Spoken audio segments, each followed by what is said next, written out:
What's up, everybody? This week we take a look at some of the women of 90s rock and talk about one of the most controversial moments in Saturday Night Live history. That and a whole lot more is to come, because maybe having one hand in your pocket keeps it dry when there's rain on your wedding day. Welcome to the show.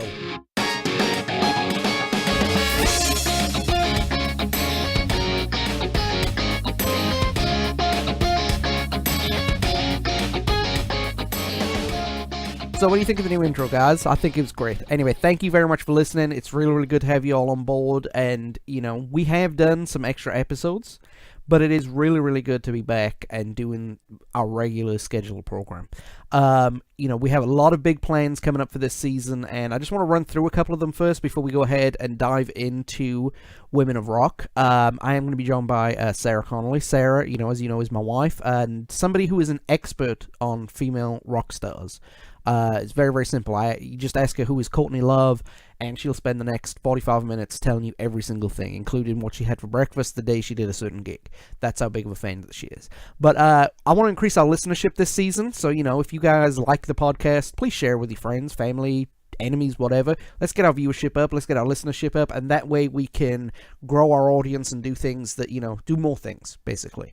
I am looking to do more extra episodes this year, too. Basically, the extra episodes are going to be more along the lines of what's happening right here, right now, as opposed to, strictly in the 90s, strictly 90s themed or whatever. And we're going to have some good stuff on there. We're going to have some, really, really good times. I'm releasing those on Facebook and YouTube at the same time. That way, it's easier to do. And depending on how my editing technique gets in the next couple of months, they might actually be videos as opposed to just plain up audio. So we'll see how we go there. We do have 2 new skit types debuting this season, and we have a new segment debuting this season. So that's going to be real, real good. We're going to be looking at some political young leaders, some hip political young leaders, mainly Tony Blair and Bill Clinton. And as I mentioned on the extra episode when I announced that, I don't care what you think of their politics now.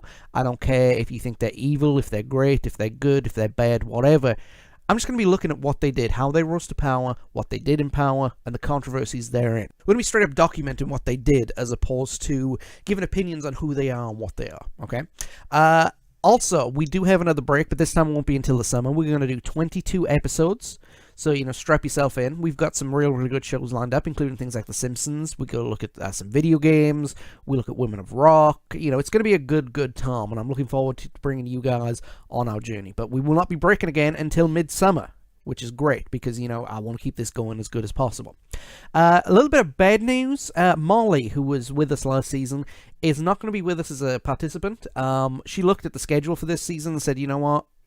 I'm not going to be able to be a part of it because I don't really know some of the stuff that's going on, and I don't want to be there, faking my way through it, I think is what she said. So, it's a shame. We all love Molly here at the podcast, and we do want her to stick around. Now, she's still going to be a talking head, so that's good, and she's still going to give me feedback as I need it, but it's a shame we're not going to hear her this season, but I completely understand why she doesn't want to be a part of it.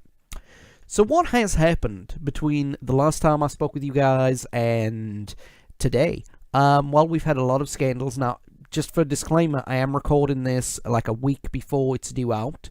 So, things might happen this week. It's 2018. What are you going to do? But because we're on Women of Rock, I want to say a few words about Dolores O'Riordan. I know I went on to a big, huge tribute about Tom Petty when he passed, and to do a smaller one about the Cranberries. Look, I wasn't a big fan of the Cranberries. I know Linger, I know Zombie, and I think I know 1 or 2 others whose names escape me right now. That said, her voice was fantastic. She had a real, real great worldwide audience and was a fantastically talented musician. And the world of music is, again, like with Tom Petty, the world of music is at a loss with Dolores O'Riordan.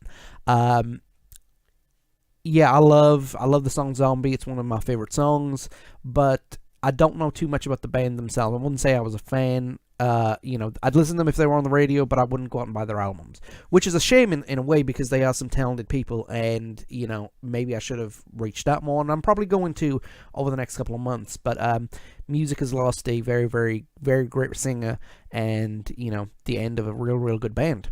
Talking of music, I know I mentioned a couple of months ago that the Gallagher Brothers albums were out, and I'd not listened to them. And for those who know me, even the name of this podcast is based around the Gallagher Brothers. I love Oasis. I think they're one of the best bands of all time.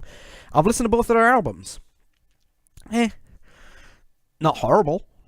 not the greatness that they achieved, although there are some flashes of brilliance, but I mean, there's also a lot of stuff. Noel's album is more along the lines of the production value, whereas Liam's album was trying to be himself.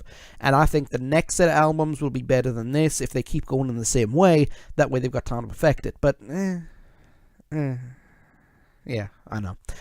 Also had some positive changes in my life since the last time we spoke. One of the reasons why we've had so many delays on this season has been due to the changes that have happened. I know back in January, I was supposed to release this on February 4th, I think it is. It's the first Sunday in February, so yeah, it'd been February 4th. Unfortunately, I was delayed for a good reason. My sister had a very, very good year last year, and she was very, very kind to pay my parents' way for them to come and visit the family. So they were able to see my wife, they were able to see the kids for the very, very first time. It's the first time I've seen them in about 4 years. So, it was really, really good to see them. We spent a lot of time together. We did a lot of fun things. We had a lot of tears and a lot of cake and ice cream and, all that nonsense. And it was really, really good to see them. And, it was great that my kids got along with them. My son loves my dad. Just real good. So it was good to see them, but again, obviously it delayed what we do here, but you know what? It's one of the times where I think it's acceptable. We had another delay too when, I mentioned that we are now responsible for a couple of extra kids because their guardian is very, very sick, and, that's a real good thing too. I love having them around. We're going to feature one of the guys on our podcast. It's going to be fun. It's going to be great. But, there's some good things going on. There've been some bad things going on, but there are also some good things going on, and that's what I'm seeing right now. So, and finally, before we go into everything, as I was going through Netflix last night, I came across a trailer for, I don't know if it's a series or a movie, called Everything Sucks. And what I'm going to do is if it's a series, I'm going to binge watch it. If it's a movie, I'm going to watch it. And I'll give a review sometime next week. Probably do an extra episode. So if you're listening to this now, I've probably done the review and listened, and everything. But if I haven't done it by now, I'll be doing it in the upcoming week. That'll be a good thing. And it strikes me as interesting too, because it's a very, very late 90s TV show, and it deals with some of the things that we've spoken about and everything like that, and it's just a real big nostalgia trip. It looks like it's a drama or a comedy drama, so it's going to be funny. It's going to be intelligently funny as opposed to fart jokes and so on and so forth. But I'm really, really looking forward to watching it and going on. So, what can you do to support the podcast? Guys, give us a like and a share on Facebook, Twitter, Tumblr. Look at our blog, becausemaybe.podcast.wordpress.com. We've got some great stuff going on in there. This week, I know we've given an artist review of Tori Amos, who is, again, one of the greatest musicians of all time. Look up our YouTube channel, where we've got samples of the podcast, as well as our extra episodes, and just a couple of other bits and nonsense that we usually do to get us going. But in the meantime, stick around. We've got Women of Rock, and I'm joined by Sarah Connolly, and it's going to be a great, great night. Scenes of the 90s. Alright guys, we are here. We are back with Scenes of the 90s. We are going to be looking at the great women of rock, and I am joined by female musical expert, like I mentioned in the beginning, somebody who could tell you what Courtney Love had for breakfast at the day of one of her gigs. Yeah. Sarah, it's great to have you back on. How you been? I've been well, John. How are you? Well, I'm not asking you on my behalf. I'm asking you on everybody else's behalf. I know how you've been. It's, Yeah. You spent the last 2.5 months annoying me, and I've spent the last 2.5 months annoying you, so that's how it's going to be for everything. Right? Yeah, we've had a really hectic holiday season, and sorry, guys, that it took as long as it did for us to get together and get this out to you. It's been just one thing after another, as it has for everyone else, but lately it seems that, if you cut me, I bleed caffeine and dry shampoo, but that's okay. We're doing this. We're on it. I didn't even have the dry shampoo. I've been going out greasy, so... Except yesterday when I came home, when you came home and I had pigtails in. Yes. That's another story for another day. So are you ready? Let's do this. All right. Well, one of the things that you've got to look forward to in the present is you've got to look to the past. And 90s rock music, when it came to the women in America especially, was a lot different from the 90s rock music in the UK. Right. In the UK, it was mainly the Britpop scene. You know, you had the Right. Gallagher brothers, you had Blur, and so on and so forth. And not a lot of women got their fair shake. There was Catatonia and Elastica, who we'll get to later on, but really not that much. But at the same time, in the United States, there was a huge, I don't say, it was a huge shift coming on, and there were a lot of female musicians, female rock Right. stars in particular, who were coming out just as strong, just as talented, and as the guys were. And that's what we're going to look at right here. But before we do that, we've got to look at what they were coming from. Right. So in the 80s, I don't go too far back in the 80s, but in the 80s, we had the 70s, and they were strong in terms of female musicians. And then we had the 80s, and we had some good folks like, say, Lita Ford or Joan Jett, Right. Blondie. Right. What did you make of those guys? Well, I mean, here's the thing. When you look at those particular artists in and of themselves, they actually got their start in the 70s, but got better notoriety in the 80s in a way. I mean, like, you know, Lita and Joan, of course, were in the Runaways back in the 70s. Heart really took off in the 70s, and, you know, then they were more power ballady in the 80s. And then Blondie, you know, they started in the 70s with disco and whatnot, and then, you know, it carried right on over in the 80s. And the same thing actually could be said for Stevie Nicks. I mean, her solo career in the 80s is what, you know, really defined her outside of Fleetwood Mac. So That was a heck of a definition, though. I mean, Fleetwood Mac. right, definitely. But they were kind of they were taken seriously going into the 80s. I mean, female musicians were taken seriously going into the 80s, as opposed to, say, you know, what they became in the 80s. Well, I mean, it depended on the musician, and it depended on who that musician surrounded herself with, on how she was perceived. For every, you know, Wilson sister from Heart, you know, there were countless of other women who weren't taken as seriously in the 80s, who should have been. You know, if it wasn't for Lita and Joan's attitude, they would not have been, you know, because when you think pinup girl, I mean, Joan Jett is an awesome, just gorgeous, talented woman, but she was a different kind of poster girl. You know what I mean? And that's who that was by design. You know, it was, you know, love me, but I'll cut you if you mess with me. Right. And you know, and that just made her just awesome. But a lot of, in the 80s, a woman's success was defined by who she presented herself with and how much crap she was willing to take. Pretty much. What have you done for me lately? Ish, yeah. Because, I mean, the way that, I mean, if you look at just even Ann Wilson, my God, they were horrible her in the 80s. You know, in the 80s, and then later on they carried on to the 90s. I mean, Dave Navarro once said that his two favorite singers were Aretha and Ann Wilson, and both of them were heavy, but they only gave crap to one of them. Yeah, that's true. So, you know, There was a lot of image going on in the 80s. Because, I mean, the 80s overall, it was more image than substance. Yes. With a lot of things. Not just in music, but in general. yes. And that's why it seemed like, now I know this is not true, but it seemed like the only time you would see a woman in a rock video was like on the hood of a car or on the arm of a rock star, Right. or something like that. I mean, what the biggest music video production up until, I guess, Beyonce a couple of years ago was November Rain. Right. And That wedding dress. My God, that inspired a whole generation of girls as to what, and some of them, ooh, myself included, we do not need to be cramming ourselves into that dress. Nope. But what did that do for female musicians overall? Did that bleed over into the pop in the United States, do you think? Well, yeah. I mean, you know, there were a lot of... If you were a young woman and you were not blessed enough to have been turned on to, you know, Lita and Joan and, you know, your experience to rock outside of like Belinda Carlisle and things like that, who still rocks, by the way, but Bananarama and all that good stuff, you were, I mean, if you weren't walking like an Egyptian, you were Tawny Katane on the roof of a car if you wanted in rock, or Bobby Brown and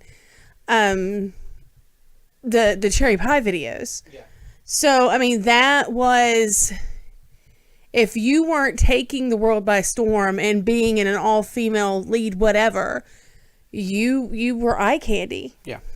And that was the 80s. And it was predominant in the hair metal scene too. I mean, if you weren't in the video, you were basically the subject of the song. And a lot of 80s hair metal bands, basically for lack of being crude, were talking about the girls think I'm sexy, let's go bang some chicks. And even the most tamest people like Bon Jovi, even Wanted Dead or Alive is basically the story of them going from city to city, hooking up with every group they get their hands on. There were some female hair metal acts out there, like Wendy O. Williams and Vixen. Mm-hmm. But, I mean, nothing really that, stood out against the tide that they were involved with. I mean, well, it did if you were able... Okay, nothing that stood out mainstream. Right. If you knew where to dig, obviously, those women existed. And they were amazing. But you had to be, again, if you were, Jane Smith in Podunkville, wherever, and you weren't, in the LA Sunset Strip scene watching bands, or in New York, or in any musical hub, right? If you weren't in a hub where music was prevalent, you only heard what your little radio station played, and your little radio station was not playing Wendy O. Williams, unfortunately. And it's true. I mean, they took the substance out of it, and they wanted to get what was in there.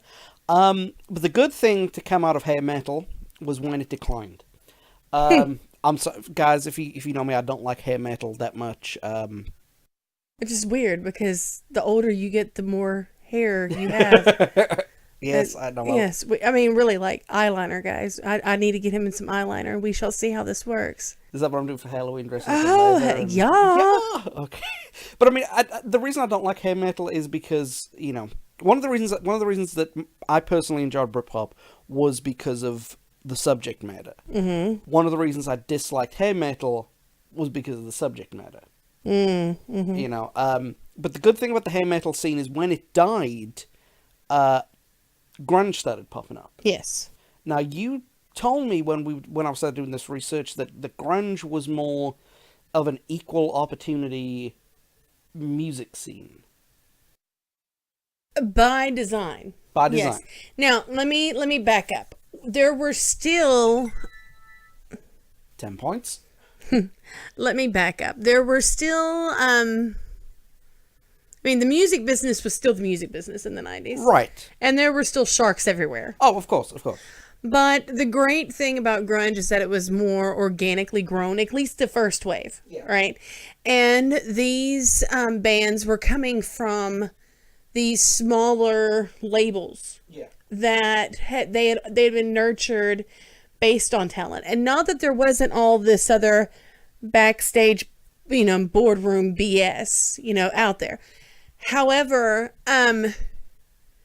women were, if they were lucky enough to have come from one of those smaller labels, they were befriending, for one, they were befriending all of their friends that they were on the circuit with were about to become huge. Yeah. And it was sort of everyone surged up at once. Right. So I mean, if you look at acts that were signed on like Sub Pop or Caroline back in the day, right. I mean, those acts did amazing.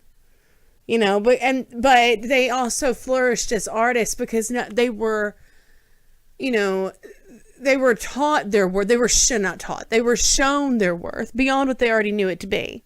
Right. They were seen more as musicians. Yes. They were, they weren't just chicks with guitars. Yeah. I mean, they were seen as a band as opposed to... Right. Oh, look at the four women. They were just, it's just that band right there. No, obviously not that band right there. I mean, when you've got bands like Hall and Soundgarden and Nirvana and Alice in Chains, I mean, the grunge music scene itself, not just with the women, but we're going to talk about the women too.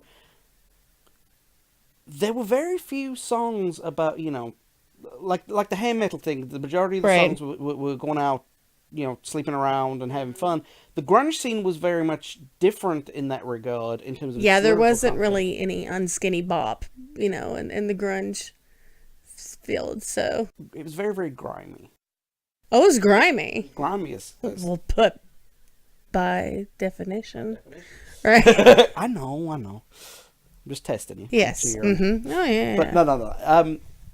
What I mean by that is you described the main bands in grunge, the guys mainly as people who wanted equality and feminists. Yeah. Yeah. I mean, the grunge movement brought in a lot of the first big wave of male feminists. When I say that, I mean not that there hasn't been male feminists all along. But mainstream male feminists, I mean, they're, good God, look at Kurt Cobain.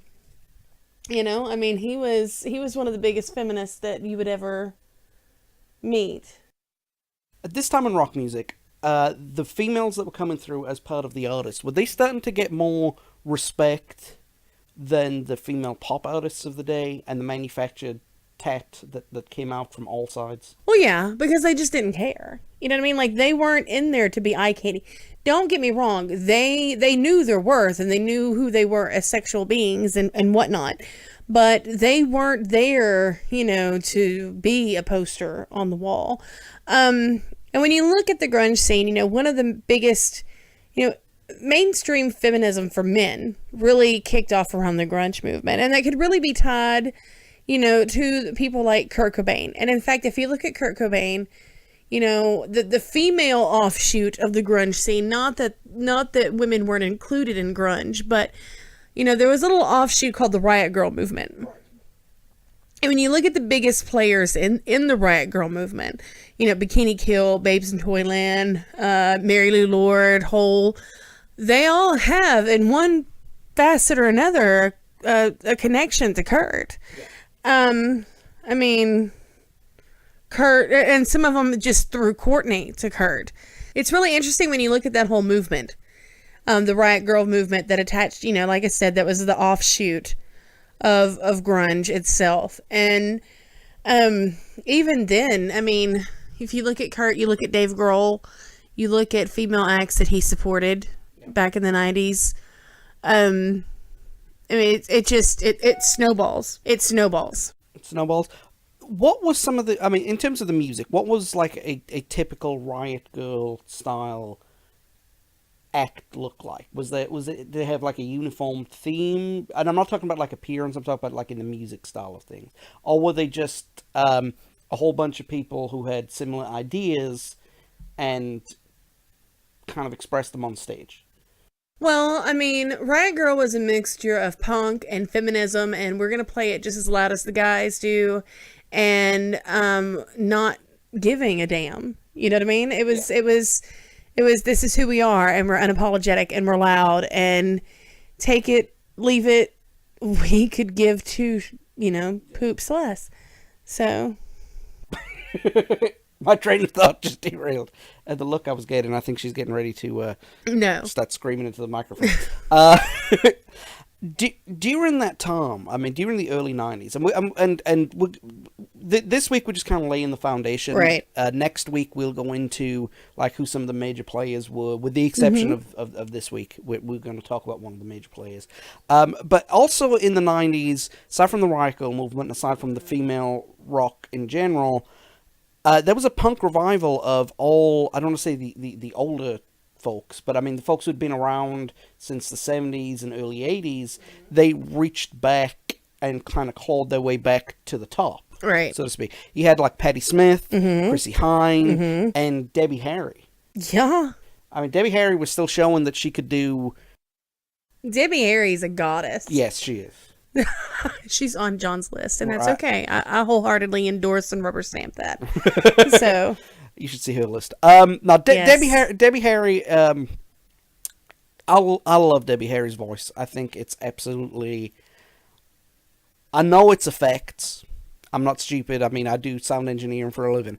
I know it's effects, but her voice sounds really, really haunting. Yes. And she could be singing the phone directory, and it would bring out emotion. The older she's gotten, it's sort of gotten this really cool Marianne Faithfull vibe to it as well. And so it just, to me, makes her even more awesome. She is awesome. I mean, just like I said, the comeback that she had was, I mean, Blondie itself coming back in the 90s. I mean, right. I don't know. It's kind of like the Eagles coming back, I guess. Yes. Or something. But one of the major players in 90s women rock, and I know it sounds like we've run a little show, but trust me, guys, this is by design. Courtney Love. Mm-hmm. Courtney Love is, I guess, for lack of a better term, your spirit animal. Without the heroin, obviously. Right, yeah. Courtney is a very polarizing figure, and you either love her or you hate her. She's one of those people that she inspires reactions, and again, that's by design. She wants to. That's who she is. She's a very, baby girl has issues. Well, no, she has subscriptions, but, that's okay.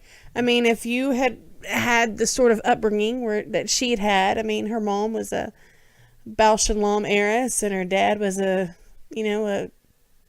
Grateful Dead manager who put acid in her bottles when she was, which explains so much. But no, Courtney is a force of nature.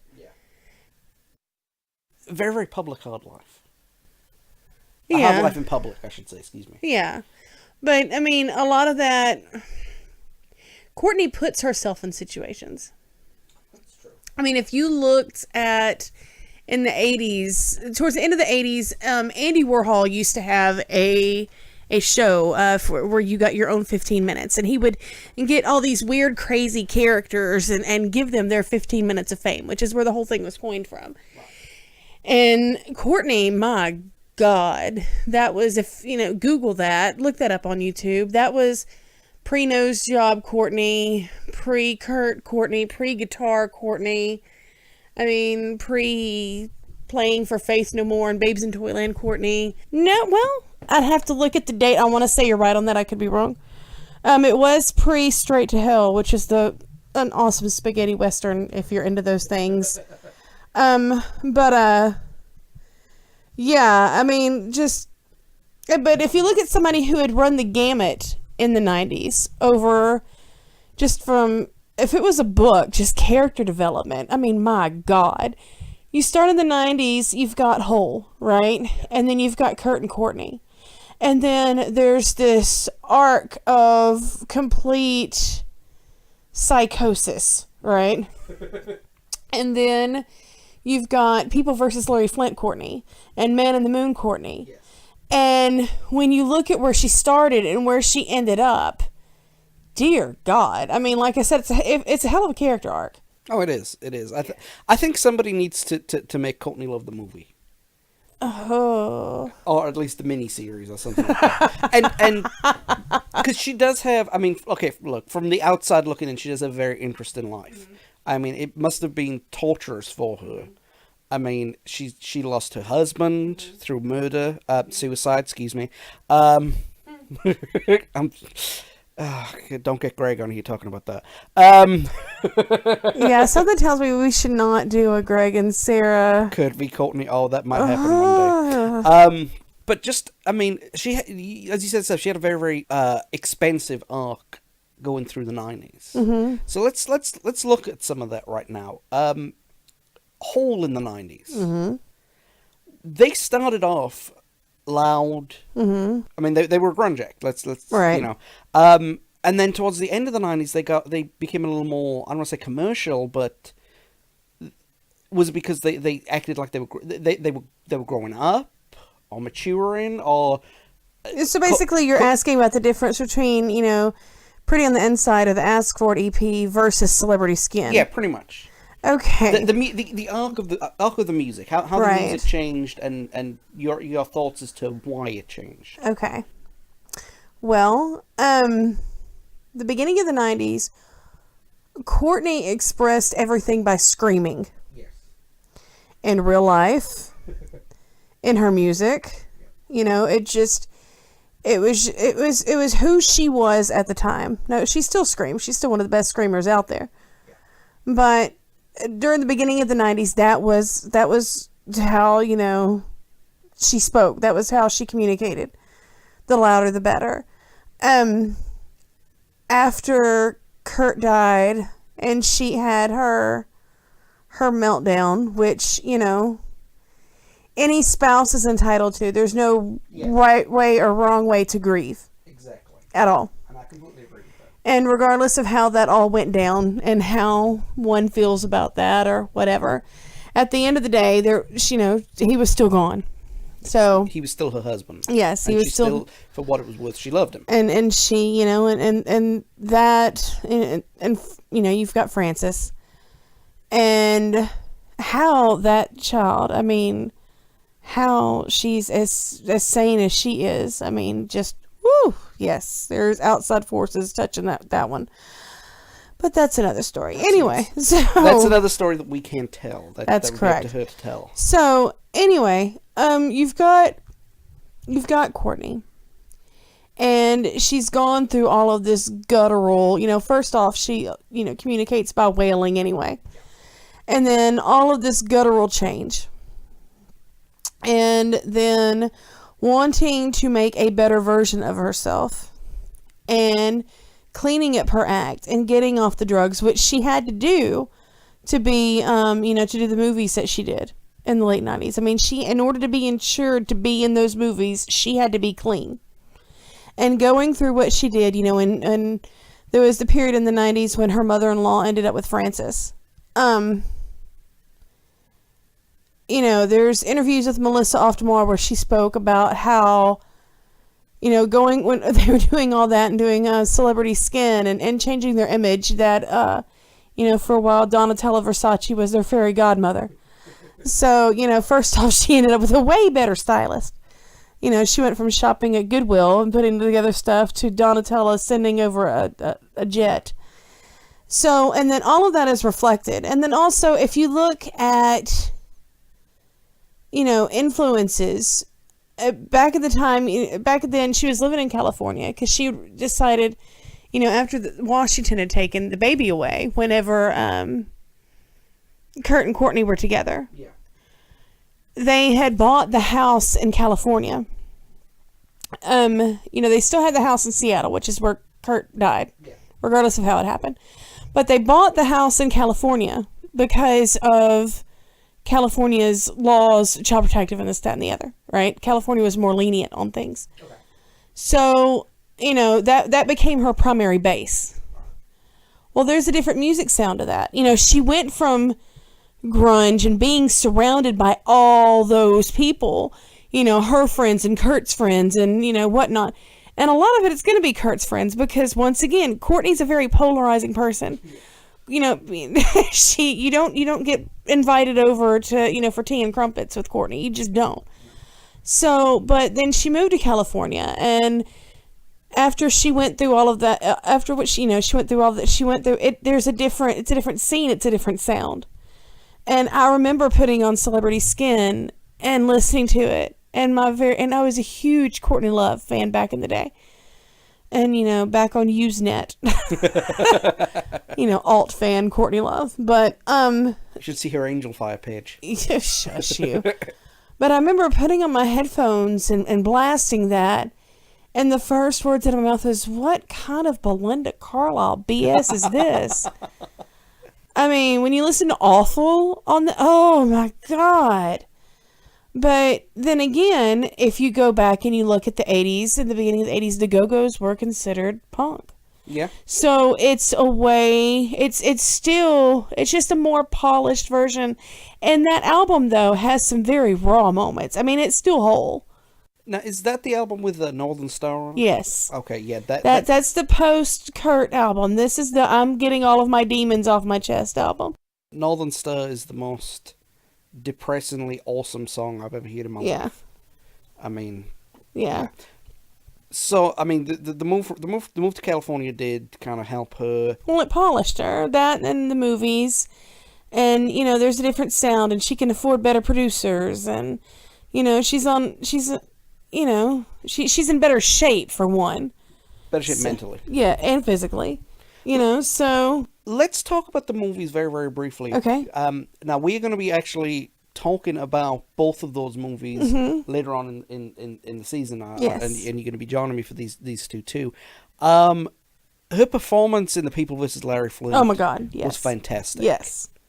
I hate to say that there are parts in there where she didn't really have to act, judging by her personality, but that's completely wrong. Well, I mean, it starts off with a stripper who marries somebody. Yeah, I mean, and Courtney did strip in Japan in the 80s, so there you go. And I mean, she did a really, really good job in that movie. I yes. mean, the thing about an actor, male or female, is when you look at the screen, you don't see Will Smith. You don't see... You see the character. You see the character. And in both of those movies, you didn't see Courtney Love up there. No. You saw... The woman that she was portraying. Woman that she was portraying. Now, sadly, in both movies, she was playing the girlfriend, but... that was a little more defined on People vs. Larry Flint. But both of those quote-unquote girlfriends, though, were strong-willed women. Yeah. And in The People vs. Larry Flint, she's got the right blend of seriousness, humor, and tragedy. Mm-hmm. And in Man on the Moon... Yeah. Bob Wood, she did it. Man on the Moon is one of my favorite movies of all time, and one of your favorite movies of all time too. Mm-hmm. And how she acted in there, especially with Jim Carrey being all Jim Carrey, and forgetting he's not Daniel Day-Lewis, and forgetting he's not Andy Kaufman. Yes. You know, I think that there are 3 stages of Jim Carrey, I think, in everybody's life. You love him when you're a teenager, you repudiate him when you're in your 20s, and then you remember how good he can be as an actor. So, is there a part like that with Adam Sandler? Like, are we gonna have a big Adam Sandler revival where we forget he hung out with Rob Schneider? Well, he tried that with the movie Funny People. With he's actually better with Rob Schneider. Well, he couldn't be any worse without him. The best thing Rob Schneider ever did was make El King, so that's okay. The best thing Rob Schneider ever did was Demolition Man. And Father El King. Yeah. Okay. So we've gone from Courtney Love to Rob Schneider. That's 6 degrees of separation. Yes, right no, there. but I could definitely see El King as a sort of Courtney successor. Now El King is the exes and yes. Yeah, I can see that. See? Yeah. So I can definitely there's a segue. It's pertinent. I mean that's actually, you know, a really, really good shout right there, because again, she's got that attitude of I don't give a crap what you think. Exactly. But she's got more commercial viability. And she's got that big booming voice. Right. Well, I mean, when coming on the scene, she's got more commercial viability. Okay, sorry, we got off on a tangent. Yeah, when I was this is how tired I am, everybody. When she said El King, I'm thinking, what the heck movie was that? Because I wasn't thinking ELLE King, I was thinking of L. King, and I'm trying to think, what the heck, what movie was that now? Right. That's why I said, no, Demolition Man. Right. But, does Courtney Love get a lot of unjust stick? Well, it depends on who you ask. Okay, let me right. Let me rephrase that. I mean, Greg would probably say, no, she doesn't get enough shtick. Does she represent the Yoko Ono of her movement? Right. Is she her generation? Is she the Riot Girl grunge scene's Yoko? Yeah, and I don't mean like the girlfriend or anything like that, but the polarizing figure who everybody hates because of you know, circumstance. Sure. That's, you know, yeah. Okay. Yes, and I'll elaborate. I mean, Courtney, coming onto the scene, Courtney was very, you know, love me or hate me. And that's what she inspires in people. And when you put her in the position that she was in, where she married, you know, the dark prince of grunge, whatever you want to call it.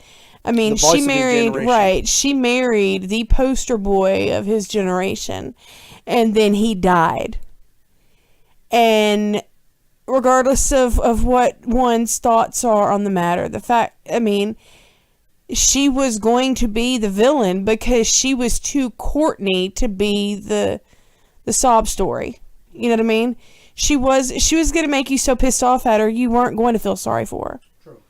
That's just who she was.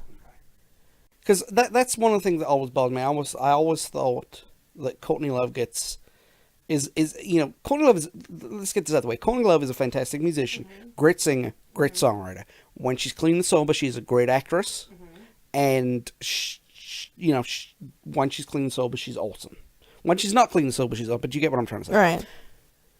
The fact that she was Kurt Cobain's wife and he died, I think, in my opinion, that sullies a lot of people's opinion on her. Yeah. Even more so than the drugs, even so more than the child protector taking the baby away from both of them. Not just, they didn't take it from her, they took it from both of them. Right. All the stuff that they both got up to. Right. Yet one is revered, the other's reviled. And, it's a lot easier to, yeah, but that's because he died. Had Kurt stuck around longer, I think a lot of... Well, he wouldn't have caught as much crap because, I hate to say it, but he's male. Yeah. It's just, men can get away, especially in the music industry. Yeah. Especially as a parent and in the music industry. Men, what's that saying, or that thing Chris Rock talks about, how, you're supposed to be there. What do you want? You don't need a gold star. You're supposed to be a dad. You're supposed to, but as you said, right, exactly. But it's like you said, Francis was taken away from both of them. They were both in rehab. He was in rehab right before he died. So there were issues there. And if he wasn't able to get his stuff straight, how long do you think it would have been before he completely effed up? Yeah. And, would he have been as big of a public train wreck? The only difference between, I hate to say this, attitude and chutzpah and talent are the only difference legally on paper between Courtney and Lindsay Lohan. Well, look at all the crap Lindsay got into. You're absolutely right. Lindsay lacked... not to say that Lindsay wasn't talented, but Courtney wasn't going to be laying around crying for some man. You know what I mean? And Lindsay seems to be the type of person that needs that companionship, where Courtney is not. Do you think that's another reason why that put a lot of people noses out of joint? Because... Remember, in the early 90s... Oh, yeah, she didn't need nobody. Yeah, we were still in we were still in that society where, women were still expected to be at home and stuff like that. Because she wasn't with the veil and crying and hugging the coffin 24/7. A lot of people got turned off by that. Well, but she did do her own things. Most people don't realize, if you look at... There's pictures of Courtney in 95, 96 running around with a teddy bear backpack on her back. Those back when you used to have backpack purses. Yeah. Most people don't realize that half of Kurt's ashes were in that. Just keeping with her all. Yeah. No. So, but she did it in her own Courtney way. You know what I mean? So... She was unique. Yes. She is unique. Yes. Now, let's piss off the Nirvana fans just a little bit more. Oh, God. No hate mail. No hate mail, and I'm saying that in jest. Direct all... I think I know where you're going with this, too, because we had this debate in the car the other day. Direct all hate mail to... John? To at... to at real Donald Trump. Okay, no. Kurt Cobain. Uh-huh. Sorry, let me rephrase that. Nirvana. Mm-hmm. They followed Hole. Did they not? Ask for it. Correct me if I'm wrong. Hang on, ladies and gentlemen, we are going to pull this up. Okay. While I'm pulling this up, this is the basis for this article, or for this discussion. There has been a belief that Hole ripped their sound off from Nirvana. Right? And it's easy to make that case when her husband was the most popular persona publicly of the pair of them. Try saying that 5 times fast. And, you know, he was eulogized and she's, you know, villainized. And we here at the podcast, we like to deal in truth as much as we can get it.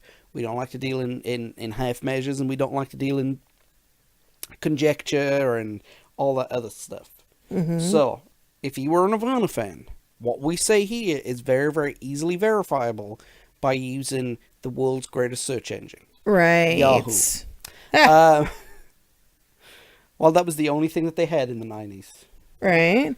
Oh, except Alta Vista and Jeeves. But at the same time, it's very, very hard to look at these things objectively when you already have a bias. Right. In there.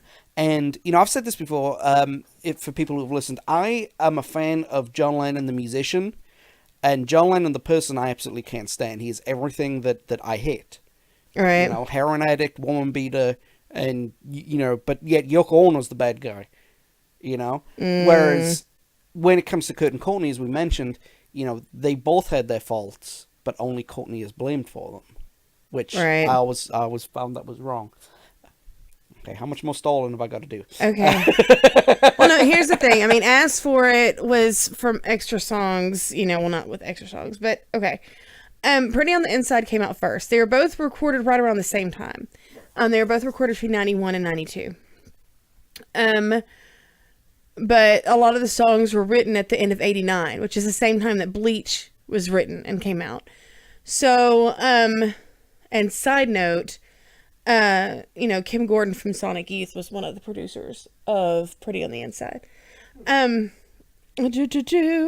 So there's this whole thing about, you know, oh, well, Courtney stole, you know, the Nirvana sound on the Live Through This, because a lot of people, their first introduction to Hole was through the Live Through This album that came out in 94, which is right after Kurt died.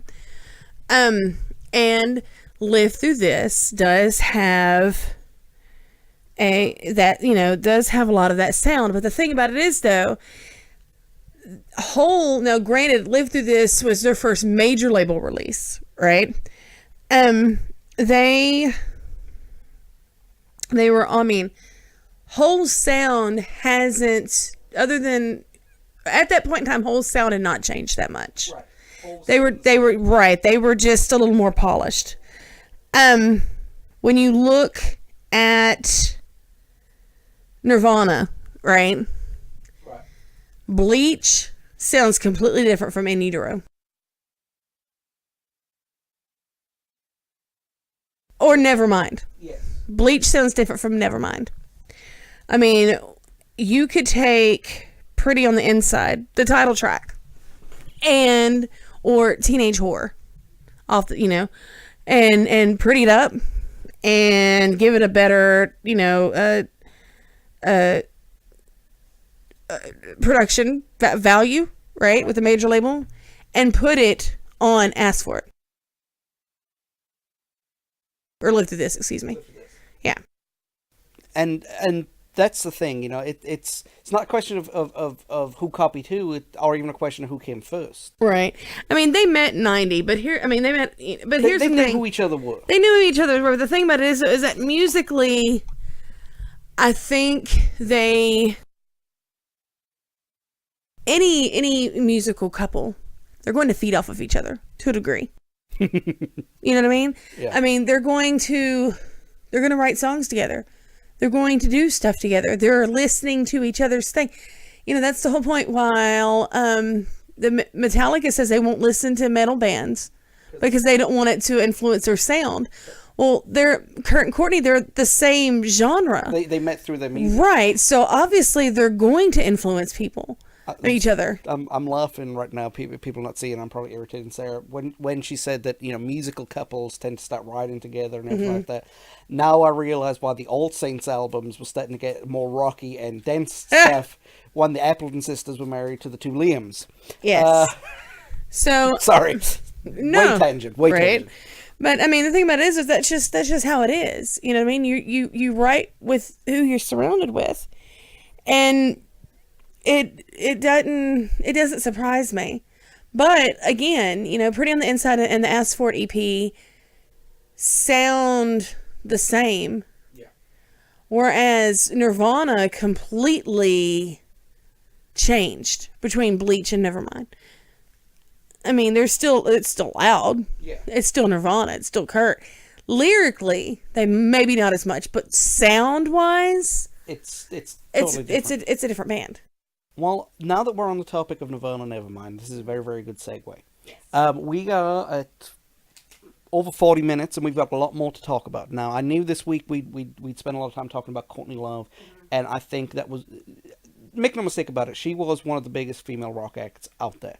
But we're not done talking about female rock acts. Oh, not at all. Slides. We've got many, many more to speak about, ranging from, for example, Elastica, to Alanis Morissette, to Jewel, to the Dixie Chicks, and everything in between. Now, there's a reason I mentioned all that. Trust me, we're talking a lot more. But one of the reasons that the Nirvana thing came up is that Nirvana's the producer of Nevermind, Butch Vig, is the drummer in one of your other favorite bands. Yes, Garbage. Butch Vig watched MTV one day and saw on 120 Minutes a video by a band called Angelfish. Yes. And sort of pulled I want that one. You know? I want that one. Right? I prefer Stevie Nicks. Yes. So, you know, and proceeded to use MTV as a mail order service to find out who is that singer. I want her. And lo and behold, Garbage was born. And we will talk more about Garbage next week. We're actually going to tweak the order because I'm enjoying this conversation so much. Yes. We'll do the albums at the last okay, week. Works for me. Sarah, it's great to have you on board. We'll continue this conversation. For us, it will be tomorrow. For everybody else, it will be next week. Yes. And right now, talking of awesome rock chicks, rock women. Talking of awesome rock women. Right. Let's take a look back at one of the most controversial moments in Saturday Night Live history. Sinead O'Connor is an Irish musician. Known for her haunting voice and strong personality, she is considered one of Ireland's greatest musicians of all time. Her stances on religion, women's rights, war, and child abuse have led to a ton of praise and condemnation. In 1992, she appeared on NBC's flagship entertainment comedy show, Saturday Night Live. There she performed an a cappella version of War by Bob Marley. During the performance, in protest of historical sexual abuse in the Catholic Church, she ripped a photograph of Pope John Paul II in half. The studio audience was shocked into a stunned silence as the show cut to commercial. O'Connor was roundly criticized in the media for her actions, with Madonna going as far as to parody the event the next week, calling the likes of Joey Buttafuoco, Amy Fisher's lover, the real enemy. Ironically, Madonna's counter-protest was considered professional jealousy. O'Connor stands by her protest and would not change a thing. 2 weeks later, O'Connor would be visibly cheered and jeered at a Bob Dylan tribute show in Madison Square Garden. Instead of singing her song, as the audience was too rowdy, she sang War, but stopped before the line about child abuse, before emotionally walking off the stage. Her protest did highlight some of the dark happenings of the Catholic Church. And while it was not the beginning of investigations, they did bring some light on a dark chapter of the church. Attention, 90s music fans. If you are in the Stafford, Houston area of the world on March 3rd, 2018, come to the Pub Fountain Stafford for a night of 90s music and entertainment, featuring the 2017 Arklatex Rock Band of the Year, the Holodecks.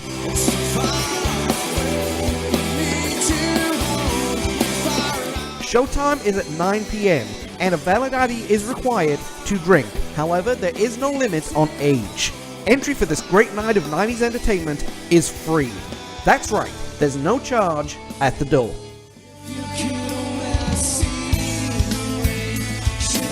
For more information on the band and for dates in your area of the world, go to theholodecks.com. That's the Hollow, HOLLOW, Dex.com. And check out the band on Facebook at Holodex. Sinead O'Connor, what an artist. Oh, definitely. And that moment right there, speaking as a Catholic and somewhat Irish, I thought it was fantastic. Yes. But obviously in one of the hardest way possible to do it on Saturday Night Live. So, before we started this season, we asked the social media question. Yes. And the social media question was... Who is your favorite band led by a female singer and or songwriter? And the answer went to Spencer Wise. Spencer said, quote, Courtney Love from the band Hole, with an honorable mention of Gwen Stefani from No Doubt. Shoot, and Alanis Morissette. Wow, the 90s were ample. You think that's a good shout? Yeah, definitely. I mean, Gwen and Courtney, amazing women who I still need to find out what shade lipstick they actually, because that is the perfect red. And then Alanis, who, you know, is amazing in her own right, and who I loved back from my childhood with You Can't Do That on Television. Yes. And who made me see Uncle Joey in an entire new light. She helped create my childhood, and she burned that crap to the ground too really quick. Well, yeah, she was here to remind you. No, need to think about Uncle Joey in theaters. Thank you. Okay. So, guys, if you liked what you Cut that out. I might keep it in. I don't know yet. Oh, that joke flew. That flew right over your head. Probably did. Oh, leave that there. Yes, I will. Womp, womp, womp. Guys, if you were on social media, if you were on Facebook, Twitter, or Tumblr, look up at Because Maybe Pod. That way we've got our stuff, you know, all of our announcements and any nonsense that you'd expect from that kind of page. And thank you guys for putting up with my rambling this evening. It's like I said, it's been a rough week. It's been crazy. Been a rough week. If you guys go to YouTube, look up Because Maybe Podcast. That's where our extra episodes are. And of course, we have a blog that is kind of written by me, but completely edited and made to make sense by Sarah. If there's ever episodes that don't make sense, I was sick that week. Right. This week, if you go to the blog, we have an overview of Tori Amos. Ooh. So, even though we spoke a lot about Courtney Love, Courtney's coming up, Yes. but Tori Amos is the subject of our blog this week.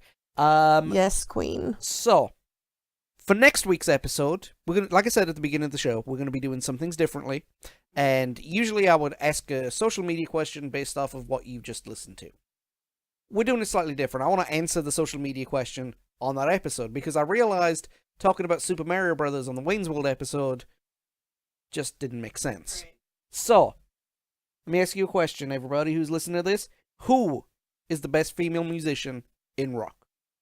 All time. Rock? This is all rock, all time. This is not a 90s thing. Ooh. This is all rock, all time. Ooh. I've got my answers. I'll give them to you next week. Sarah's probably got answers of her own. She'll give her own next week. I've got I might have a dissertation on this one. I've got to think. Might give Sarah her own extra All episode time? to answer this of all. Okay, the is this times. up to the 90s, or is this including the knots and...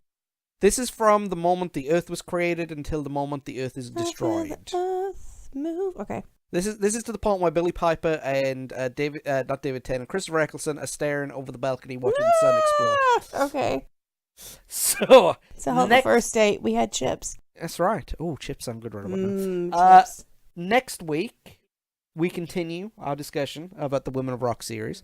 And I know we spent a lot of time this episode going over Courtney Love and the foundations of that. Next week, we're going to dive down into some of the artists. We've got artists from every kind of rock genre you can think of, from anywhere in the world. And we're going to talk about, not go through them list by list, like who is your daddy and what does he do. We're going to be talking about why they were important to female... To women's rock in the 90s. That's what I wanted this show to be. That's what I wanted these episodes to be. Not just a celebration of women in rock as kind of a token thing. Why these guys were important musically, as well as for women, as best as I can as a dude to figure that stuff out. Do we get to talk about my favorite concert series tour ever? Which is? Lilith Fair. Yes, we do. Yay! So we've got a lot to talk about next week, but guys, thank you very much. Great to have you listen to us. It is great to be back. Yes. Guess who's back? Yes, Back, that's right. back. We're back. And you know what? We're taking you, every single one of you, with us. So Whether you like it or not. yeah, so remember to hit the subscribe button. Share with your friends, please. We need to build our audience. Yes. The more we get, the more we can do. We want And to be besties with everyone. that's right. And we will see you Next week. next week.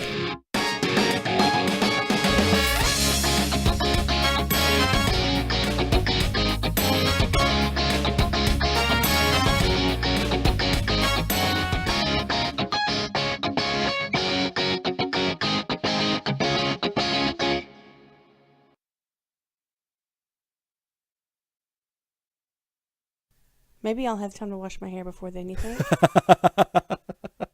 Well, I now know what's going on at the end of the episode.